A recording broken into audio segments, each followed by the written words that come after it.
Хүүхдүүдээ та нар ой мод гэхээр юу бодогдож байна? Ер нь ой гэж юу вэ? Багш би. За айг бол. Ой бидний төчл төрөгчийг бэлддэг. Яг зөв. Өөр юу ээж болох вэ? Би. За мишээ. Ойгоос хүмүүс самар жимс дөөж хүсэндээ эргэлдэг. Яг зөв. За өөр юу ээж болох вэ? Багш би. За Тэмүүлэн. Манай хаваа модоор галт түлж хоол цагаа хийдэг.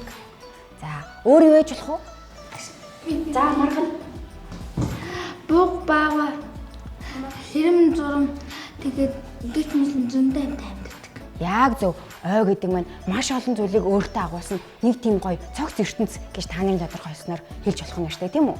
Хүмүүс бидэнд хүртэл амрах, аялах, мод түлээ бэлдэх, самар жимс дүүх сайхан орчин болдог байх нь шүү дээ, тийм үү? Тэгвэл одоо ой модоо хайрлаж хамгаалах нь маш зүйтэй байгааз. Би тэгвэл дахиж модны мөчрийг хугалахгүй. Би ч бас дахиж харгалзны үрийг олдохгүй. Яг зөв. Ой модны ашиг тусны талаар дэлгэрэнгүй мэдхийн тулд бүгдээрээ нэг бичлэг үздэцгээе.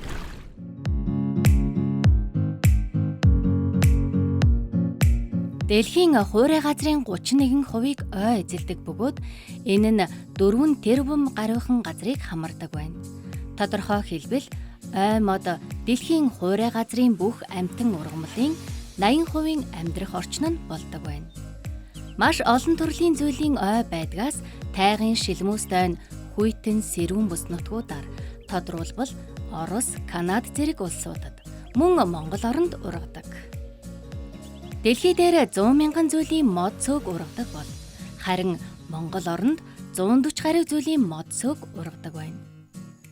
Манай орны ойн сан 18.3 сая га бөгөөд ой модоор бүрхэгдсэн талбайг нийт нутаг дэвсгэрийн 8.2%-ийг эзэлдэг гэж тооцжээ.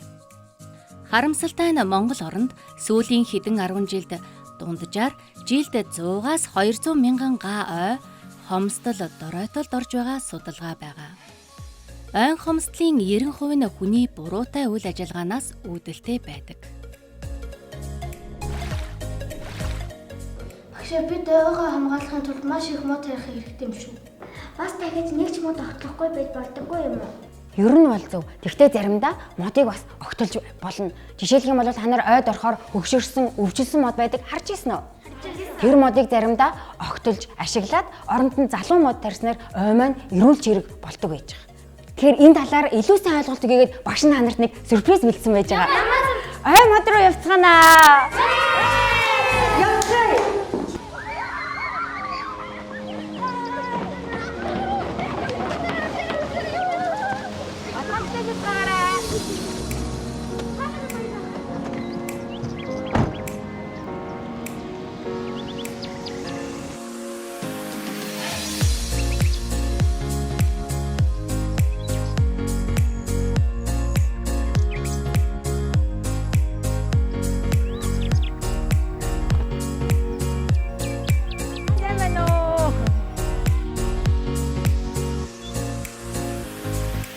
За хүүхдүүд сайн байцгаана уу?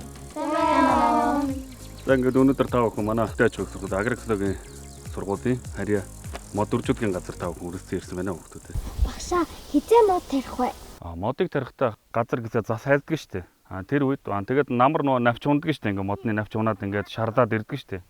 Тэр үеэр моднуудыг тарьдаг. Ер нь модыг тарихтаа бол үрээр болон мөчрөөр тарьдаг байгаа. Багшаа одоо мод тарьж болох уу? Болдгүй яг хүүхдүүд одоо бүгд явж модоо тарьцгаая.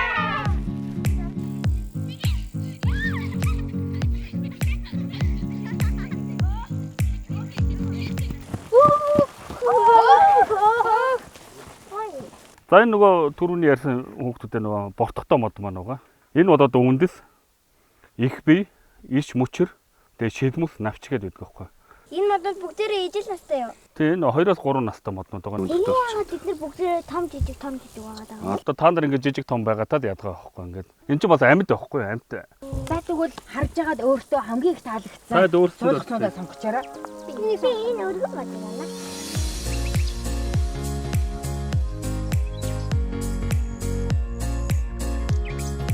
Нүхний хэмжээ 50-аас 60 см-ийн диаметртэй байх бөгөөд нүхний гүн нь 40 см.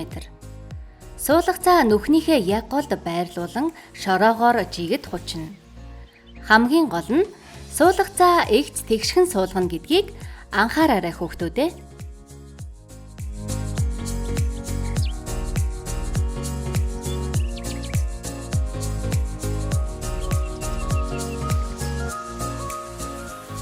Ингээ модныхоо ингээ тойруулаад ингээ гიშгэх байгаа шүү дээ. Энэ яаж байгаа гэхээр хөрслөө бэхжүүлж өгч байгаа. Тэгээд үндлээ нөө дээш нэг гарахгүй гэж байгаа шүү дээ тий. Бүгд төр дараагийн ажил болох усхааны ажлыг хийж.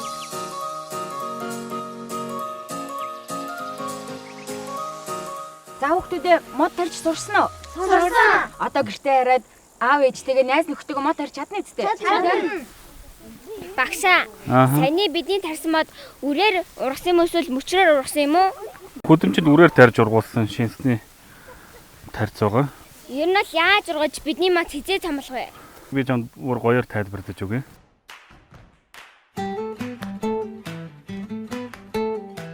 Эхлээд модныхоо үрийг усанд хийж дэвтэн. Дэвтээсэн үрээ чихтэй хөрсөн суулгаж соёолуулна.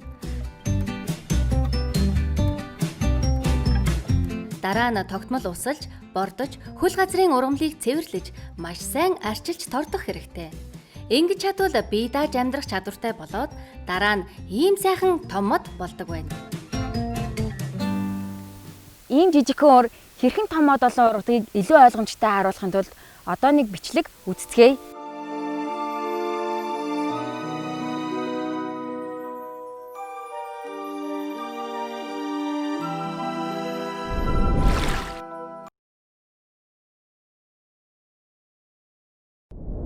За хүүхдүүдээ одоо багш нь та нарт ойд ямар олон зүйлийн амтан ургамал хамт амьдарч энэ үе давхаргаа нь бий болгодгийг тайлбарлаж өгье гэж бодлоо. Иргэн дайрны хардаа юу харагдаж байна? Мод. За тэгвэл тэр бүхэн чинь өөр өөрийн гэсэн үе давхаргыг үүсгдэг байна. Хамгийн түрүүнд бүгдээрээ боргоцоог харъя л да. Боргоцооны хажууд унс нь навч шилмүүс мөчр байна тийм үү? Энийн хажуугаар нь өвслөг ургамал ургацсан байна. Тэгэхээр энийг бид нар доод давхарга гэж нэрлэдэг. Тэгвэл жоохон дээшлээд харах юм бол бид нар модлог ургамлууд харагдаж байна тийм үү? Моднууд. Тэгвэл энэ моднуудаа зэрэгцээд тэнд жижигхэн сөөг, энд өсвөр моднууд гэдэг энэ дундуур нь дунд давхарга орж ирдэг байж. Тэгэхээр дунд давхарга дотор хэн амьдардаг вэ? Бууг байж болох нь тийм үү? За, бууг, туулаа, гөрөөс гэдэг энэ өвсөр цоололдог амьтад маань тэр дунд давхаргаар амьдарж идэг байх нь тийм үү? Дундаас тийшээ дахиад давхаргууд байд юм уу? Байлгүй яах вэ? Тэрийг нь бид нэр дээд давхарга гэж нэрлэдэг. Тэгэхээр дээд давхарга гэдэг маань энэ модны маань орой хэсгээр байж байгаа навчлмүс бүхий хэсгийг хэлж байгаа юм л да.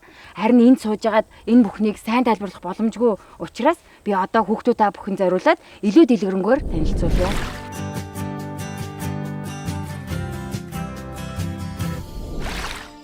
Моддын дээд хэсгийг титэм гэж нэрлэдэг.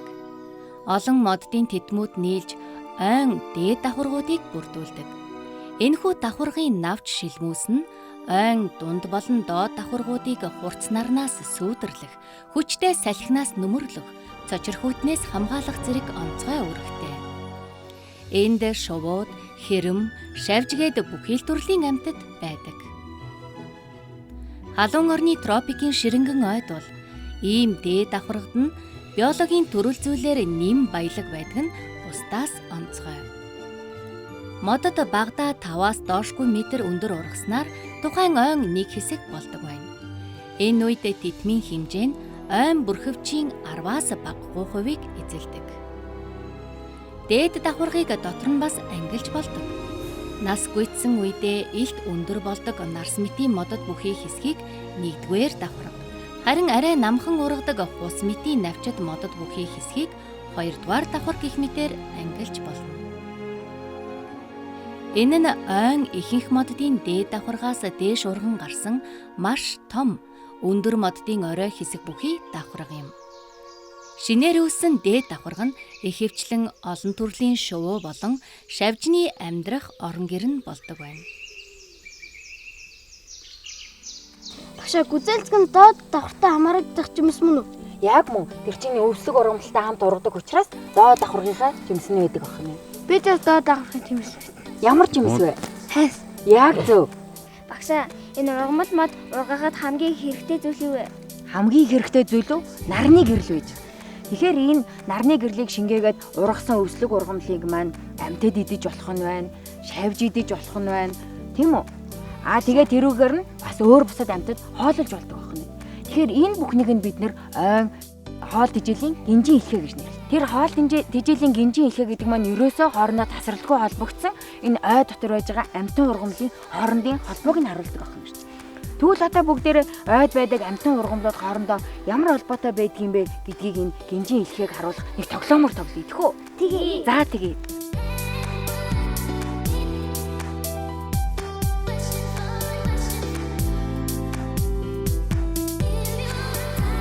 Ойд амьтан ургамал, шавж, шувуу бүгдээрээ өөр хоорондоо холбоотой байдаг гэсэн тийм үү? Тэгэхээр тэр холбоо маань юугаар илэрхийлэгдэх вэхээр хинэн нэнийгээ идэгдгүү, хин нэндээ тусалдаггүй гэдгээр харагддаг байна. Энэ ойд байгаа ургамал ургахад хамгийн чухал хэрэгтэй юм нар байна тийм үү? Тэгвэл бүгдээрээ нарыг эхлэх зэгээгээд аваад үзчихье. Тийм ээ? Багш нь эхлэх зэг болоод энэ бөмбөгийг надаас хамааралтай байж болох тэр дүрд өгнө. Мөг үү? За мөөгөр эхлэх чи те. Мөөгөр хоолж болохоор мөөг юугаар хоолдог те? Шавж юу байж болох вэ? Оп. Одоо маргад боддоо чамааг идэж болох амьтын дотор байна уу? Байна. Чон. Яа. Ямар амир юм бэ? Яа, ингэ идсэн үү? Энэ дотор чоныг идэх амьтан байна уу? Чон өгөхээр нөгөө ингээд жижиг шавжнаар эсэцэмийн иддэг. Яг үнэн тийм. Таныг идэж болохоор амьтан шавж юу байж болох вэ?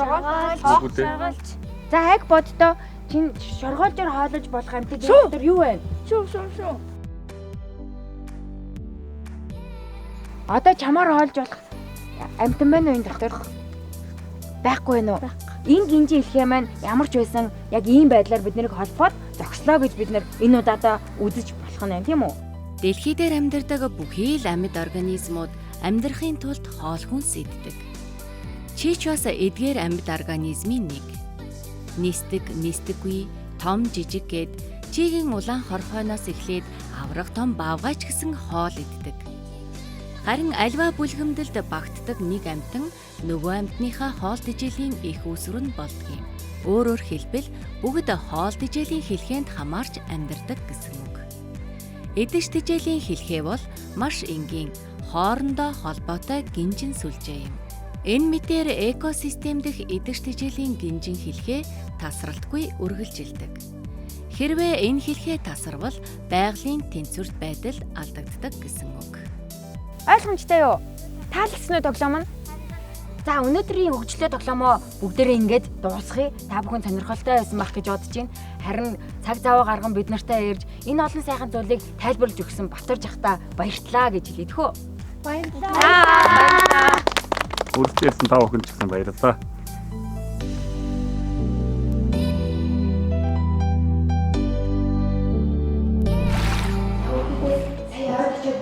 Ямар хахаар явсан бэ? Ямар амтан гэдгийг мэдэж авч чадсан уу? Мэдсэн. Дон. Бас нөгөө нэг нь ашиг гэдэг. Яг Бас буугаа хунд хандгай байсан. Тэгээ бас тэр бичил битнийг өрсөө баяжуул. яг зөв. Тэгээд тэрнээс дээд давхарт нь модны титэн байдаг. Тэгээд давхар бүхэн өөр ингэсэн үүрэгтэй. Тэр давхарт нь янз бүрийн амьтан амьдардаг. Тэр уцаар тосон тоглоом гоё юм билээ байнга хатаа зааж өгнө. Яг зөв. Өнөөдөр тэгвэл бүгдээрээ хоол тэжээлийн гинжин хэлхээний тухай маш сайхан ойлголтыг ойдогчод авсан байж тээ тийм үү? Одоо та нар гэртээ очиод бас гэрийнхэндээ ярьж өгөөрэй за. За. Би бас найзтайгаа яаж игнэ. Би